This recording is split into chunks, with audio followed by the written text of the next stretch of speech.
பெண் காவலருக்கு பாலியல் தொல்லை கொடுத்ததாக அளிக்கப்பட்ட புகாரின் அடிப்படையில் 10 மணி நேரத்திற்கு மேலாக அதிகாரிகள் விசாரணை மேற்கொண்டனர். புதுச்சேரி மாநிலம் காரைக்கால் மாவட்டத்தில் உள்ள பெண் ஒருவர் கடந்த 10 ஆண்டுகளுக்கு முன்பு காரைக்கால் காவல் நிலையத்தில் காவலராக பணிக்கு சேர்ந்தார். அப்போது காரைக்கால் எஸ்பியாக இருந்த சுப்பிரமணி பெண் காவலரை மிரட்டி காதலிக்க வற்புறுத்தியதாக கூறப்படுகிறது. இந்நிலையில் சுப்பிரமணி புதுச்சேரிக்கு பணிமாறுதலாகி சென்றுள்ளார். அங்கு பணிபுரிந்தவாறு காரைக்காலில் உள்ள அந்த பெண் காவலரை தொடர்பு கொண்டு தொந்தரவு செய்ததாகவும் கூறப்படுகிறது. இது தொடர்பாக பெண் காவலருக்கும் அவரது கணவருக்கும் இடையே தகராறு ஏற்பட்டு பெண் காவலர் பினாயிலை குடித்து தற்கொலை முயற்சி செய்து அரசு மருத்துவமனையில் சிகிச்சை பெற்று வீடு திரும்பினார்.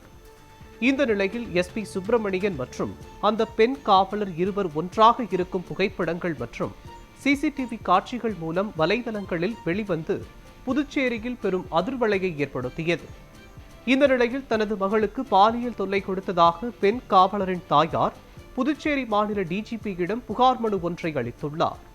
அதன்படி பெண் முதுநிலை காவல் கண்காணிப்பாளர் நித்யா ராதாகிருஷ்ணன், கண்காணிப்பாளர் ரச்சனா சிங் மற்றும் சமூக அமைப்பை சேர்ந்த பெண்கள் கொண்ட குழு விசாரணை செய்ய டிஜிபி உத்தரவிட்டுள்ளார்.